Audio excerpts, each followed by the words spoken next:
Welcome to Sardar TV. Sardar TV ప్రేక్షకులకు నమస్కారం. बोलो हाँ चंद्रबाबू दादा है शुक्रिया। चंद्रबाबू दादा को शुक्रिया होता है। अच्छी बात, थैंक यू वेरी मच। अट्टू बोल। एमडी फारूक साहब शुक्रिया। चंद्रबाबू नायडू बोल रहे बोल। चंद्रबाबू नायडू दादा है शुक्रिया। बेटे आप भी बोल दो, बोलो अट्टू बोल। जब मैं खाना खाई नहीं ना खाना मन दिल लोग खाया खाना आ खाया। అస్సలాము అలైకుం వరహమతుల్లాహి వబర్కాతుహు. జై హింద్ ఫ్రెండ్స్. ఒక వారం 10 రోజుల క్రితం ఏదైతే ఒక ఘటన జరిగిందో మనమందరం కూడాను అత్యంత దారుణమైనటువంటి ఘటన అని చెప్పేసి మనమందరం కూడాను రాష్ట్రంలో ఉన్నటువంటి కేవలం ముస్లిం సమాజం మాత్రమే కాకుండా హిందువులు, ముస్లింలు ప్రతి ఒక్కరు కూడాను ఈ ఘటనని తీవ్రంగా కలిసివేసినటువంటి సంఘటన. అదేమిటంటే అబ్దుల్లా గారి యొక్క బలవన్మరణం. అది పోలీసుల యొక్క వేధింపుల వల్ల జరిగింది అని చెప్పేసి వచ్చింది. దాని తర్వాత ఇమ్మీడియట్గా రాష్ట్ర ప్రభుత్వం స్పందించినటువంటి తీరు మనం అందరం కూడాను దానికి ధన్యవాదాలు కూడాను తెలియచేయడం జరిగింది. ఈ రోజున నా ఒళ్ళో కూర్చున్నటువంటి ఈ బిడ్డ పేరు నామ్ క్యా బేటే? మొహమ్మద్ అయాన్. మొహమ్మద్ అయాన్. ఏ క్లాస్ చదువుతున్నావు? 6th class. మీ పేరేంటన్నా? అమ్మ సమీనా. మీరేం క్లాస్ చదువుతున్నారు? 7th క్లాస్ చదువుతున్నారు. ఈవిడ గారేమో ఆ అబ్దుల్లా గారి భార్య గారు. ఘటనలు అనేవి సహజంగా ఏంటంటే జరుగుతూ ఉంటాయి. సరే, వీటికి ప్రభుత్వాలపై ఆపాదించడం కానీ ప్రభుత్వం ఏ రకంగా అయితే స్పందిస్తుందో అది ఇక్కడ కౌంటబుల్ అవుతుంది.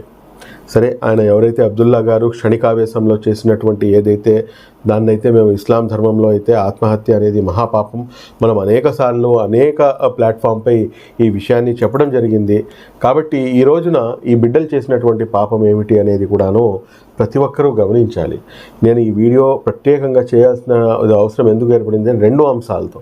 ఈ రోజున ఈ పిల్లలు, ఈ చిన్న పిల్లలు, వీళ్ళ యొక్క తప్పేమిటి, వీళ్ళు చేసినటువంటి పాపం ఏమిటి, ఎందుకని చెప్పేసి మనం క్షణికావేశంలో తీసుకునేటటువంటి నిర్ణయాలు ఆ దేవుడైనటువంటి అల్లాహ్ సుబ్హానహు వ తఆలా కూడాను ఆత్మహత్యని మహాపాపంగా పరిగణించిన తర్వాత కూడాను మనం ఈ విధంగా చేస్తున్నామంటే మనం ఒకసారి ఆలోచించాల్సినటువంటి అవసరం ఉంది. మీకు ఏమైనా ఇబ్బంది వచ్చినప్పుడు మా వద్దకు రండి. లేకపోతే మీ సమాజంలో ఉన్నటువంటి, మన సమాజంలో ఉన్నటువంటి ముస్లిం పెద్దలు ప్రతి చోట కూడా ఉంటారు. వాళ్ళ వద్దకు వెళ్ళి మీరు మీ యొక్క బాధని చెప్పుకోండి. ఖచ్చితంగా ఇటువంటి అంశాల్లో వాళ్ళు ముందుకు వచ్చి మీకు తోడ్పాటు అందిస్తారు.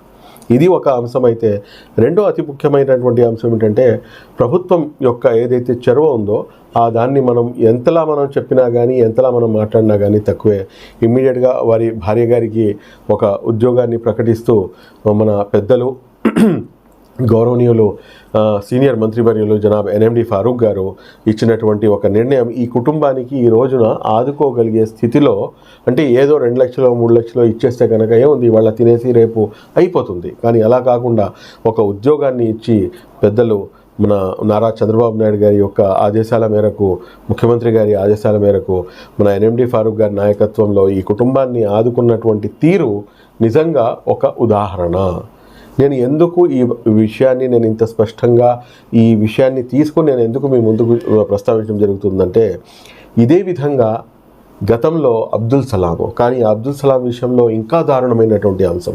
ఆ అంశం ఏమిటంటే అబ్దుల్ సలాంతో పాటు అబ్దుల్ సలాం భార్య, ఇదే విధంగా వాళ్ళకి ఉన్న 2 పిల్లలు, వాళ్ళు నలుగురు కట్టకట్టుకొని పోయి ఆత్మహత్య చేసుకుంటే కనీసం పరామర్శించడానికి కూడాను ఆ రోజున ఎవరూ వెళ్ళలేనటువంటి పరిస్థితి. ఆ కుటుంబానికి కనీసం జరిగినటువంటి అన్యాయం మామూలు అన్యాయం కాదు.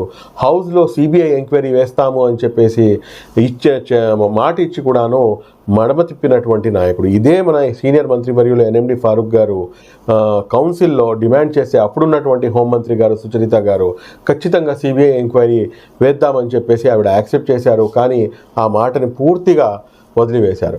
ఈ రోజున ఇప్పటి వరకు కూడాను, ఈ రోజు వరకు ఆ కుటుంబానికి చేసినటువంటి దీనికి న్యాయం జరగల. మీరు న్యాయం అంటే ప్రతిదానికి మీరు డబ్బుతో పోలిస్తే కనుక డబ్బు ఇవ్వడానికి ఎవరున్నారు? ఆ కుటుంబంలో మొత్తం నలుగురు పోయారు. కాబట్టి ఈ ప్రభుత్వము, నారా చంద్రబాబు నాయుడు గారి యొక్క ప్రభుత్వంలో ఎన్ఎండి ఫారూక్ గారు తీసుకున్నటువంటి ఏదైతే ఈ నిర్ణయం ఉందో ఈ కుటుంబాన్ని నిలబెట్టింది. ఈ రోజున ఒక ఉద్యోగం అనేది మా చెల్లికి అప్పచెప్పి, అదేవిధంగా ఈ పిల్లల యొక్క పూర్తి ఎడ్యుకేషన్ కోసం కూడాను వాళ్ళు ఏర్పాట్లు చేయడం అనేది నిజంగా అభినందించదగ్గ విషయం. మరొకసారి ఈ మాధ్యమం ద్వారా నారా చంద్రబాబు నాయుడు గారికి, అదేవిధంగా ఎన్ఎండి ఫారూక్ గారికి ఇద్దరికి కూడాను మనస్ఫూర్తిగా ధన్యవాదాలు తెలియజేస్తున్నాను. అదేవిధంగా అయాన్, चंद्रबाबू नायडू तातया को और उसके बाद में फारूक तातया दोनों को भी शुक्रिया बोलो. शुक्रिया. चंद्रबाबू नायडू तातया शुक्रिया बोलो.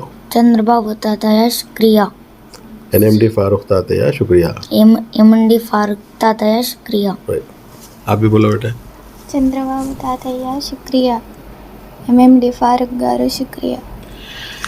ఈ చిన్న పిల్లలుకి ఆదుకున్నటువంటి ఏదైతే ఒక మంచి మనసు ఇచ్చినటువంటి మన